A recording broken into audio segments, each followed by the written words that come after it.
বিয়েটাকে বিশ্বনবী সহজ করেছেন।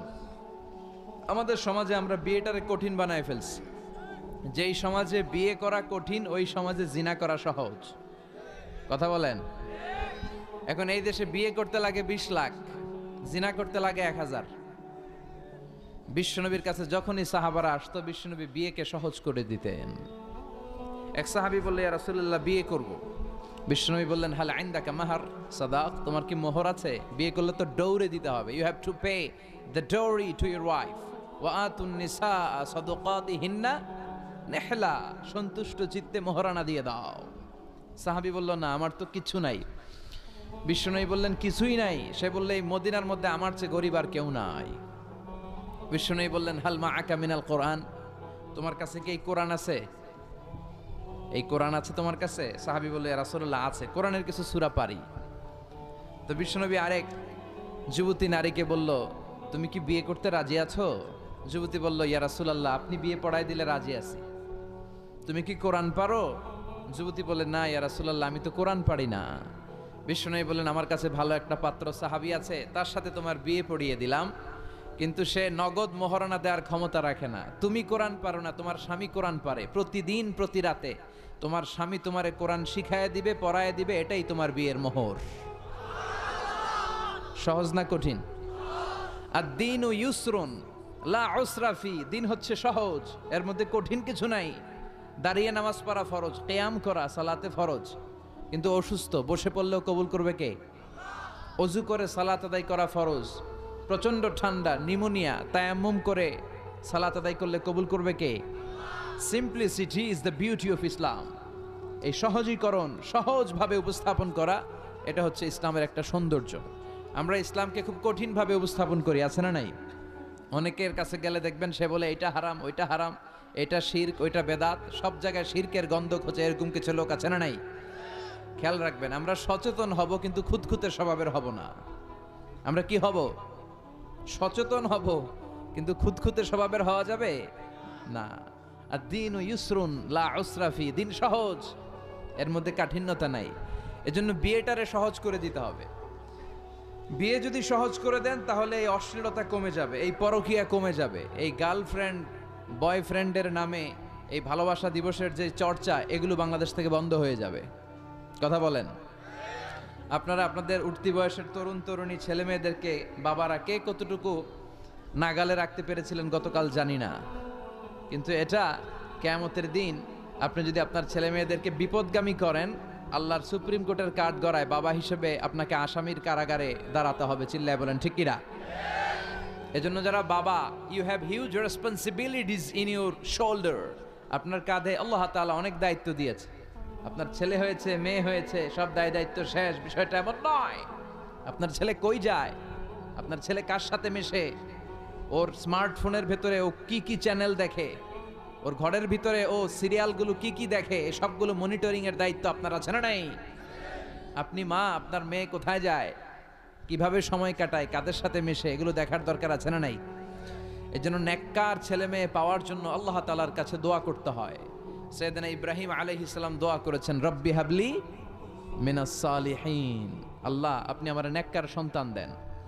খেয়াল রাখবেন, নেককার সন্তান এবং নেককার স্ত্রী, এ দুটোর জন্য আল্লাহর কাছে চাইতে হয়।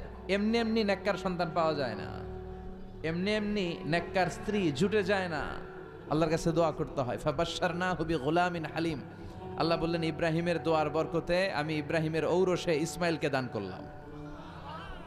নেককার সন্তান না? কি নেককার সন্তান, কি ফ্যামিলি তাদের! আমাদেরটাও ফ্যামিলি, ওনাদেরটাও ফ্যামিলি। এই ফ্যামিলির হাত পা যেই জায়গায় লেগেছে ওই জায়গাটারে বরকতময় করে দিয়েছে কে? সাইয়েদনা ইব্রাহিম আলাইহিস সালামের পা লেগেছিল একটা পাথরের উপর।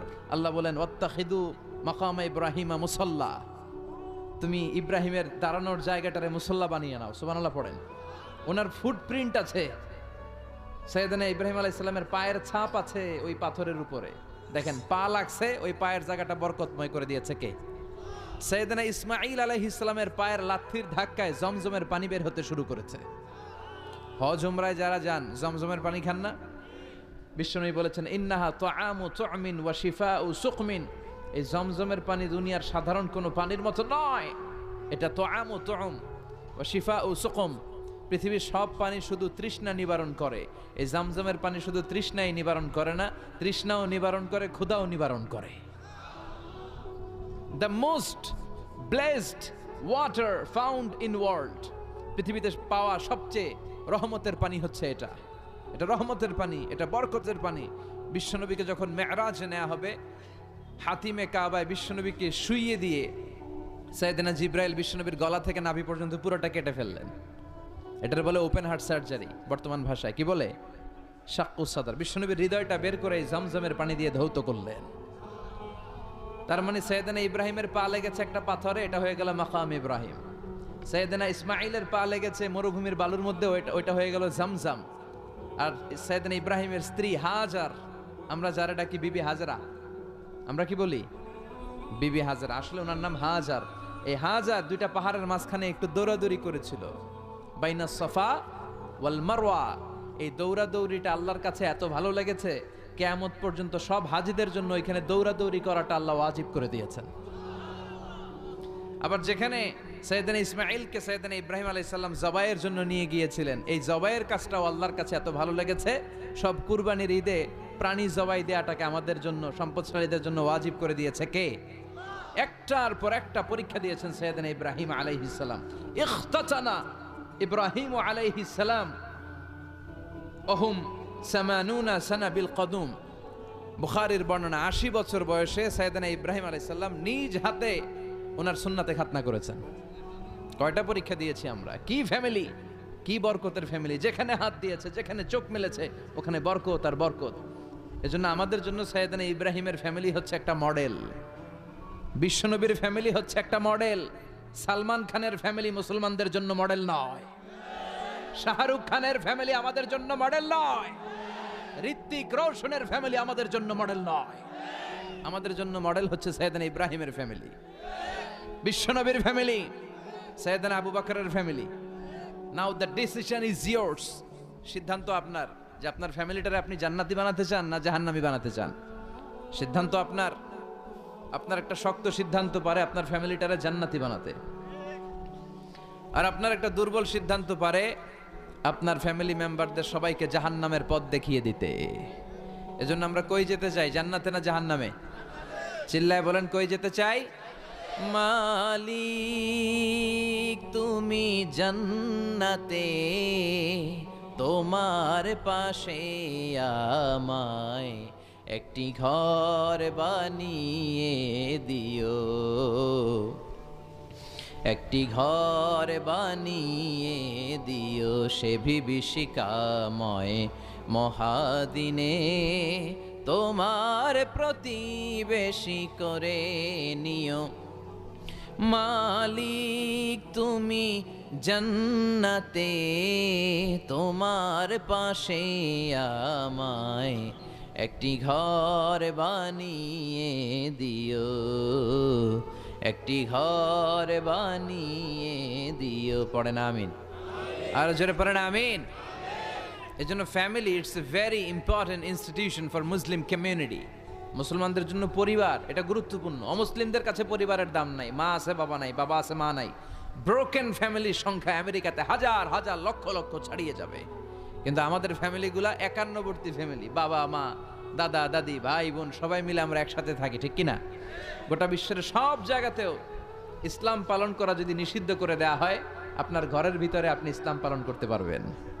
এজন্য ফ্যামিলিগুলারে সুন্দর করার দরকার আছে না নাই? ফ্যামিলিগুলারে জান্নাতি ফ্যামিলি বানানোর দরকার আছে না নাই? আল্লাহ আমাদের ফ্যামিলিগুলারে তুমি জান্নাতি ফ্যামিলি বানাও, আমাদের ফ্যামিলিগুলার ভেতরে তুমি ভালোবাসা দিয়ে ভরপুর করে দাও। এজন্য আমাদের ফ্যামিলিগুলার ভেতরে সব সময় থাকে ভালোবাসা। এজন্য একদিনের ভালোবাসা দিবস আমরা পালন করি না, চিল্লায় বলেন ঠিক কিনা? এজন্য আমরা ভালোবাসা দিবসকে না বলি, সবসময় কি বলি? চিল্লায় বলেন no, no to the Valentine's day. ভালোবাসা দিবসকে আমরা না বইলা দিলাম। এই ভালোবাসা দিবসের সাথে আমাদের কোনো সম্পর্ক নাই। এগুলো থেকে আল্লাহ তুমি আমাদের ছেলেমেয়েদেরকে হেফাজত করো, তরুণ তরুণীদেরকে বাঁচাও। কি রহমতের কোরআন! পড়লে সওয়াব, ধরলে সওয়াব, শুনলে সওয়াব, তেলাওয়াত করলেও সওয়াব। এজন্য এই কিতাবটার সাথে যেন আমরা সম্পর্ক বাড়াই। Attachment, how to increase the attachment with the Holi Quran. কোরআনের সাথে আমাদের সম্পর্ক আমরা কিভাবে বাড়াতে পারি? প্রতিদিন তেলাওয়াত করতে হবে, আবৃত্তি করা জানতে হবে সহি শুদ্ধভাবে। মুসলমানদের অবস্থা এমন হয়েছে, বিশ্বের সবচাইতে নন্দিত এই কিতাবটা একটু তেলাওয়াত করবার সময়টুকু আমাদের হয় না। ব্যস্ত, we are leading very super busy life. খুব ব্যস্ত আমরা, কোরআন পড়ার সময় নাই। প্রতিদিন যেন একটু তেলাওয়াত করি।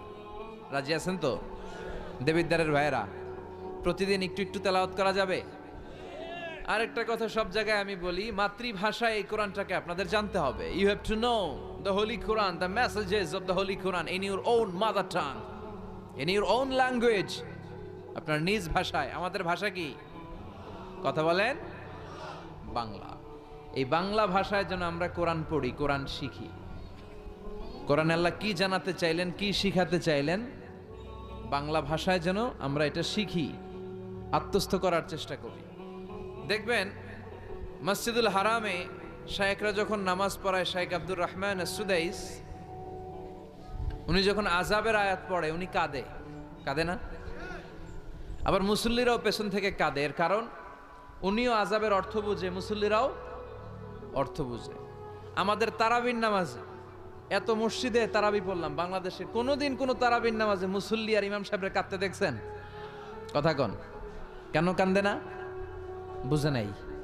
কোন দিক দিয়ে আযাব গেল, কোন দিক দিয়ে গজব গেল, কোন দিক দিয়ে জাহান্নাম গেল, কোন দিক দিয়ে ফেরাউন আসলো, কোন দিক দিয়ে ইউসুফ জুলেখার কাহিনী গেল, একটাও বোঝা যায়? কথা বলেন, বোঝা যায় না। ইমাম সাহেবও বোঝে না, আমরাও বুঝি না, কেউ বুঝে না, অর্থ বুঝি না, তাই আমাদের হৃদয়ে টাচ করে না। দেখবেন ওরা আযাবের আয়াত পড়লে কাঁদে, রহমত আর জান্নাতের আয়াত পড়লে ওদের হৃদয়টা ঠান্ডা হয়ে যায়। এর জন্য সালাতে আপনি কি পড়ছেন এটা বুঝতে হবে, সালাতে আপনি কি তেলাওয়াত করতেছেন বুঝতে হবে। আজীবন পড়লেন সামি আল্লাহু লিমান হামিদা, অর্থ কি অনেকেই জানে না, আছে না নাই? এজন্য মাতৃভাষায় কোরআন জানতে হবে, কোরআন তেলাওয়াত মনোযোগ দিয়ে শুনতে হবে, কোরআন পড়তে হবে, পড়ায় দিতে হবে। আপনি কাউকে যদি সূরাতুল ফাতিহাটা শুধু শিখায়া দেন, সে সারা জীবন যতবার সূরা ফাতিহা তেলাওয়াত করবে তার একটা পার্সেন্টেজ সওয়াব আপনার আমলনামায় আছে না নাই?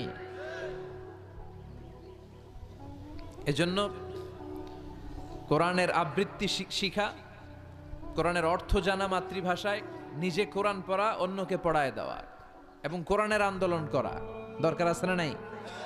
সব সময় কোরআনের পক্ষে থাকার দরকার আছে না নাই?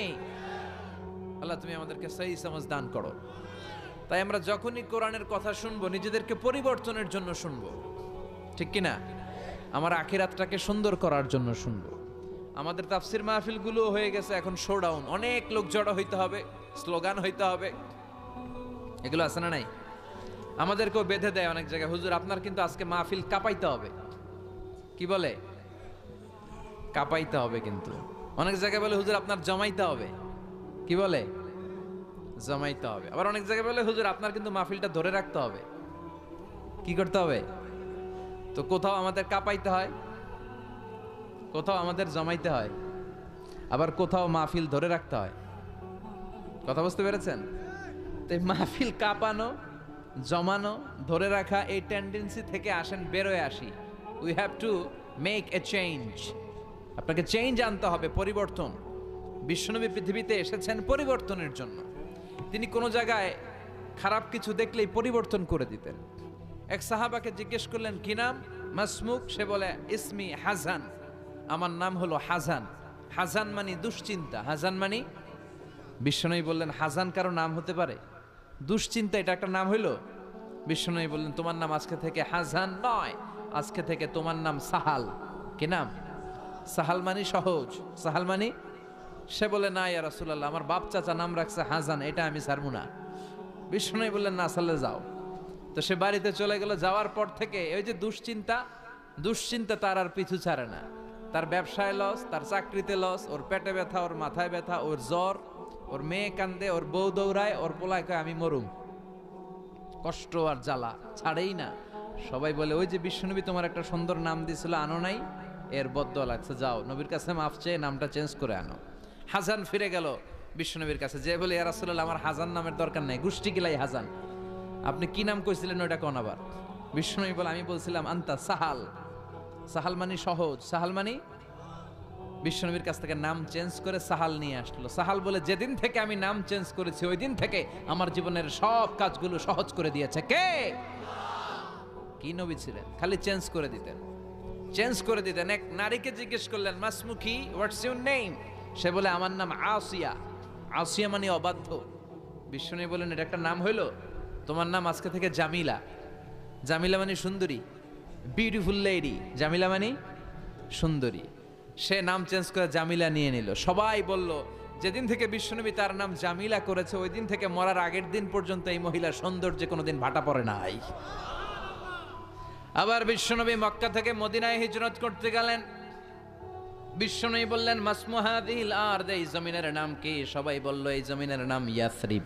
কি নাম? মদিনার আগের নাম ইয়াসরিব।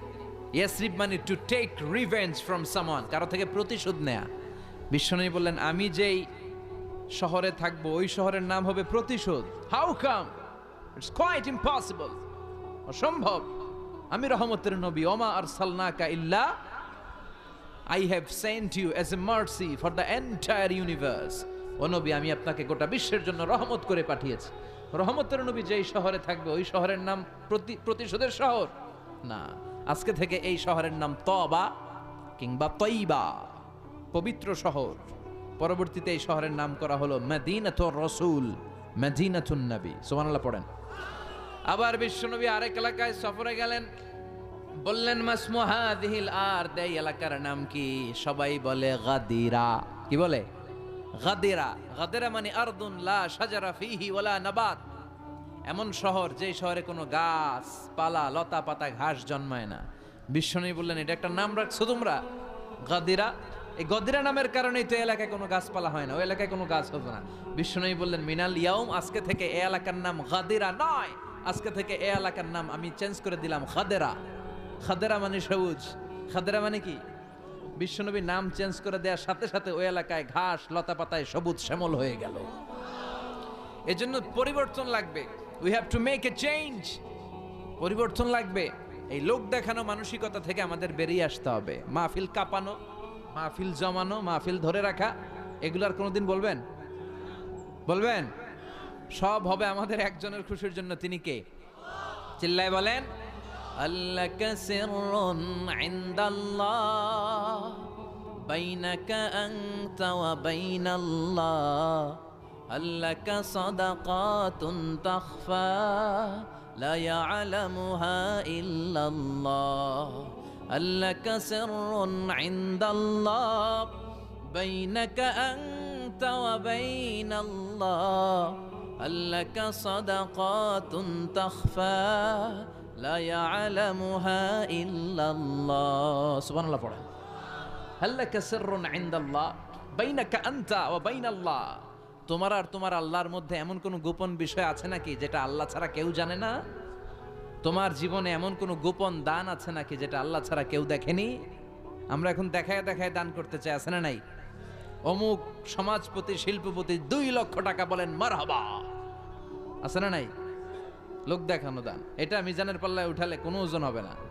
আপনি গোপনে 1 টাকা দিয়েছেন, এটারে উহুদ পাহাড়ের সমান ওজন করে আমলনামায় তুলে দিবে কে? এজন্য সবসময় খেয়াল রাখবেন যে একজনকে আমরা দেখাতে চাই, আমরা দেখাবো একজনকে, তিনি কে? মানুষকে দেখানোর জন্য কিছু করা যাবে? আল্লাহুম্মা রযুকনা ইখলাস, আল্লাহ তুমি আমাদের ইখলাস বাড়ায় দাও। আরো জোরে পড়েন আমিন। আমরা আজকে সূরাতুল মুলক থেকে কথা শুনবো। মুলক সূরার নাম কি? এই সূরার অনেক ফজিলত আছে। এই সূরা রাত্রিবেলা যারা তেলাওয়াত করবে তাদের কবরের আযাব হবে না। কবরের কথা শুনলে ভয় লাগে না? একদিন মাটির ভেতরে হবে ঘরে মন আমার, কেন বাঁধো দালান ঘর, প্রাণ পাখি উড়ে যাবে পিঞ্জর ছেড়ে, ধরা ধামে সবই রবে তুমি যাবে চলে, বন্ধু বান্ধব যত মাতা পিতা দ্বারা সুত সবই হবে তোমার পরে মন আমার, কেন বান্ধ দালান ঘর। ঠিক কিনা?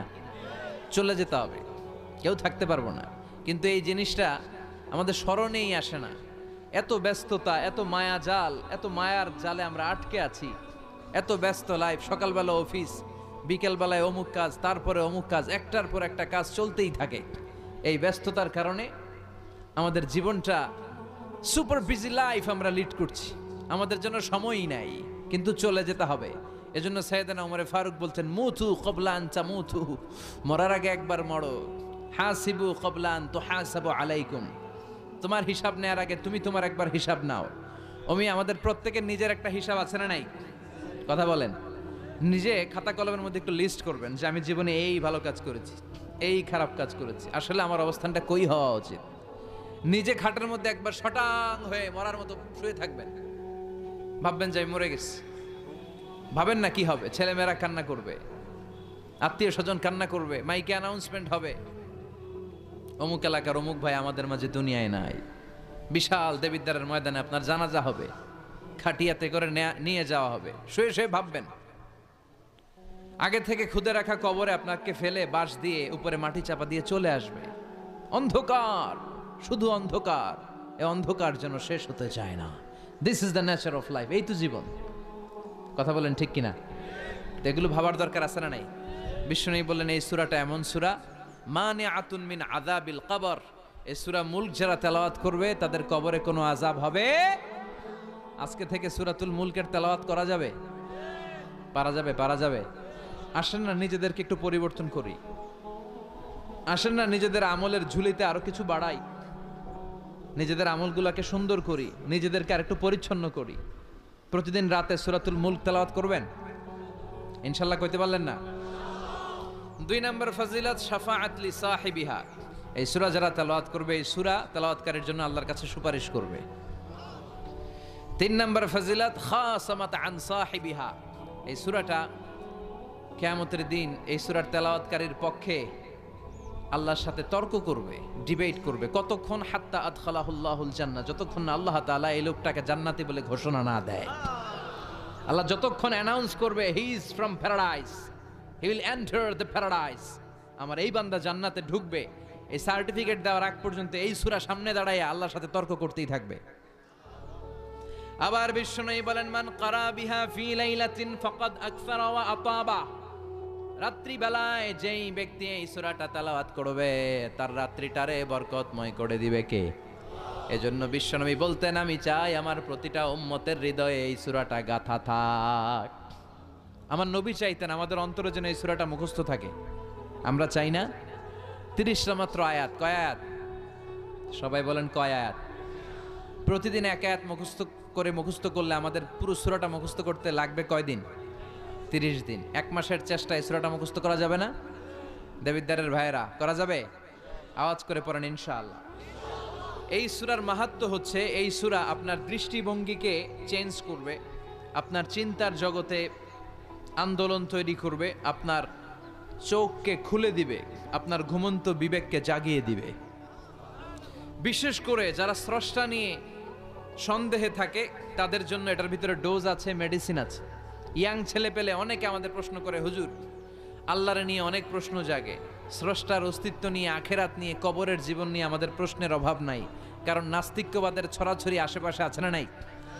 ইয়াং যারা আছে তোমাদেরকে একটা বই পড়ার সাজেস্ট আজকে আমি করে যাই। বইটার নাম অনেকে জানে, প্যারাডক্সিক্যাল সাজিদ। কি নাম? লেখক হচ্ছে আরিফ আজাদ। লেখক কে? আরিফ আজাদ। বইটার নাম প্যারাডক্সিক্যাল সাজিদ। গত 21শে বই মেলায় এটা দ্য বেস্ট সেলার হয়েছিল, এজন্য নাস্তিকদের মাথা গরম। কথা বলেন। এই বছর সে আরেকটা বের করছে, প্যারাডক্সিক্যাল সাজিদ 2। এটা গতকাল থেকে বইমেলায় পাওয়া যাচ্ছে, 21শে বইমেলায়। এই প্যারাডক্সিক্যাল সাজিদ 1, প্যারাডক্সিক্যাল সাজিদ 2 প্রতিটা যুবকের সাথে সাথে রাখার দরকার, ঠিক কিনা? It's an eye opener for you. এই সূরাটা আপনাদের জন্য আই ওপেনার, চোখ খুলে দিবে। একটু চিন্তা করলেই বুঝবেন যে নাস্তিকদের যুক্তিগুলো খুবই হালকা। ওরা স্রষ্টাকে মানতে চায় না, আল্লাহরে মানতে চায় না। এর কারণ ওরা বলে আনসিন ইজ নাথিং, যেটারে দেখি না ওইটা মানি না। নাজুবিল্লাহ পড়বেন না? কিন্তু ওরা ওদের জীবনে অনেক কিছু দেখে না, ওরা মানে না। কথা কন। আচ্ছা, আপনি আপনার জীবনে সরাসরি চোখ দিয়ে আমেরিকা দেখছেন? কথা কয় না। তা আমেরিকা যে আছে মানেন না? যারা এখনো হজে যান নাই, হজে যারা এখনো যান নাই, কাবা ঘর নিজ চোখে সরাসরি দেখছেন? টিভিতে না, টিভিতে তো সবাই দেখছি। সরাসরি কাবা ঘর দেখছেন? তো আপনি যে দেখেন নাই, আপনি সৌদি আরব যে আছে, কাবা ঘর যে আছে, মানেন না? নাস্তিকরা বাতাস খালি চোখে দেখে না, দেখে, কিন্তু নাস্তিকরা বাতাস মানে না। Why do you believe on that? তো বাতাস মানুষ কেন? তোর দাদা তোর বাবা কোনোদিন বাতাস দেখছে? তুই তোর চোখ দিয়ে কোনোদিন বাতাস দেখেছিস? Do you see the air in the atmosphere? উত্তরে বলবেন no. So why do you believe on that? বাতাস বিশ্বাস করো কেন? Do you see the migraine pain when someone feel in his head? কেউ যখন মাথা ব্যথা অনুভব করে, বলে যে আমার মাথাটায় প্রচন্ড ব্যথা। ওর যে মাথা ব্যথা দেখা যায়? কথা বলেন। ভাইজানের মাথা ব্যথা প্রচন্ড দেখা যাচ্ছে? মাথা ব্যথা থাকলেও মাথার অবস্থা যা, না থাকলেও এটা দেখা যায় না। So why do you believe on that? মাথা ব্যথা দেখা যায় না তো বিশ্বাস করস কেন? এগুলো কপাল পড়া, এগুলো হচ্ছে নাম্বার ওয়ান হাদারাম উল্লুক্কা পাঠা।